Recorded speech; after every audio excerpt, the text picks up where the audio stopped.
Bonjour à tous, j'espère que ça va. Aujourd'hui c'est mercredi et mercredi c'est... Ah ben non, c'est pas ravioli, c'est pâtisserie. Donc j'avais envie de vous proposer une recette de ma grand-mère qui est très simple et un vrai régal. Il y a des amis qui déboulent à l'improviste, vous leur faites ça, il y a 10 minutes de préparation, 20-25 minutes de cuisson, c'est impeccable.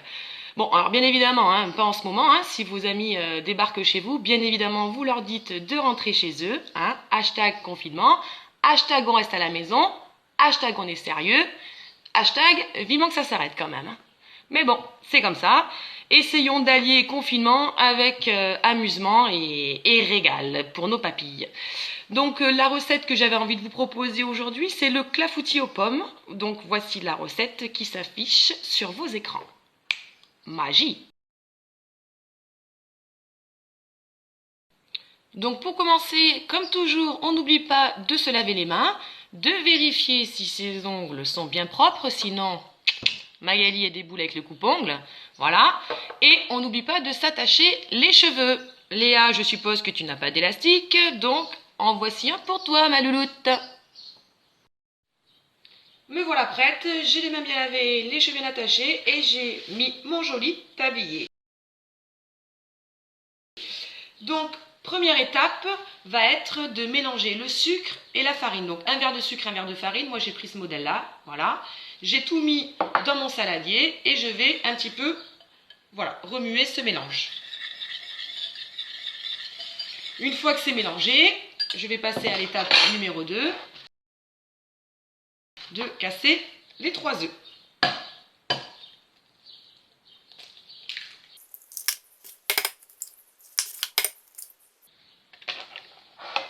Et là, attention, armez-vous de l'ustensile bien nécessaire pour bien mélanger. On y va. On mélange tout ça. On fait travailler le poignet.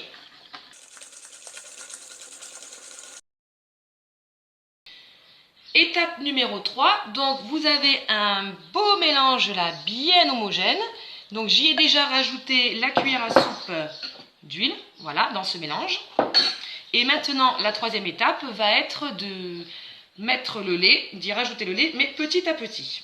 Voilà, on ne verse pas tout d'un coup, on en met un petit peu, on mélange délicatement, sinon on en met partout.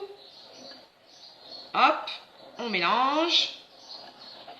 Une fois que que le lait commence à se mélanger au reste de la pâte, eh bien on continue, on reverse, etc. jusqu'à la fin du lait. Et je vous retrouve donc après pour l'étape numéro 4.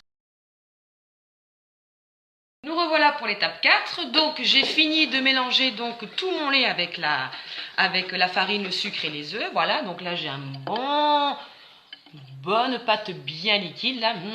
J'ai rajouté de la fleur d'oranger. Donc ça vous faites comme vous voulez, hein. Comme je vous ai marqué sur la recette, c'est facultatif. Hein. Vous mettez n'importe quel arôme ou rien du tout, ça sera bon quand même. Voilà. Donc maintenant nous passons à l'étape 4, à savoir le découpage de pommes. Alors avant de la découper, on va la peler. On prend sa petite pomme et son économe ou éplucheur de légumes, comme vous voulez. Donc, je vous rappelle les jeunes, on prend bien sa pomme dans la main, on plante l'économe et on ramène vers soi. D'accord? On ramène vers soi. Hein, je vous rappelle que si vous pelez comme ça, vous allez tout couper sauf la pomme. Donc, on ramène, hop, et puis vous pouvez vous amuser donc à faire le plus beau et long serpent du monde avec la peau de la pomme. Bon, bref, ça c'est fait. On va passer maintenant au découpage de la pomme en quartiers. Donc moi je l'ai déjà fait. Donc je vous montre ce que ça donne. Waouh! Vous allez me dire, mais Magali, qu'est-ce qu'ils sont bien coupés! Eh oui, c'est ça le talent. Non, je plaisante. J'ai un petit ustensile chez moi qui s'appelle le découpe-pomme et qui nous fait gagner un temps fou. Voilà, mais peu importe. Si vous n'avez pas ça chez vous, vous le faites au couteau comme vous savez bien le faire et ça fonctionnera tout aussi bien. Une fois que j'ai mes pommes, je renverse mes pommes dans la préparation.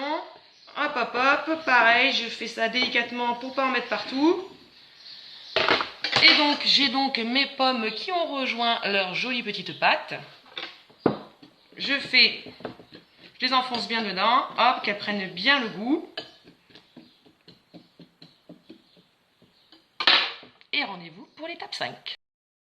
Eh bien, étape numéro 5 va être donc de préparer son plat, en fait, le plat qui va accueillir le gâteau, d'y mettre un papier cuisson à l'intérieur et de renverser la préparation dans ce plat.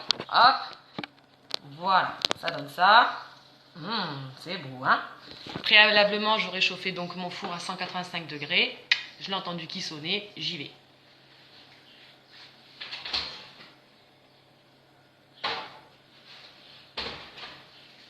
Et hop, c'est parti pour, allez, 25 minutes, 30 minutes de cuisson. On se retrouve après, une fois qu'il sera bien cuit, bien doré, bien bon à déguster. À tout à l'heure. Ça y est, mon gâteau est cuit. Je vais me régaler. Regardez-moi ça comme il est beau. Oh maman, qu'est-ce qu'il brille, qu'est-ce qu'il est doré, qu'est-ce qu'il est beau. Hop, je m'en coupe une petite part. Un vrai délice. Alors, j'espère que la recette vous a plu. N'hésitez pas à liker la vidéo et à la commenter. Me dire si vous aussi cette recette est aussi bonne que la mienne et que je me régale.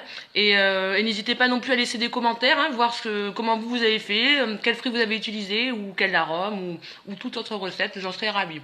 Excusez-moi, je vais y manger. C'est trop bon. Je vous dis à très bientôt. Bisous bisous.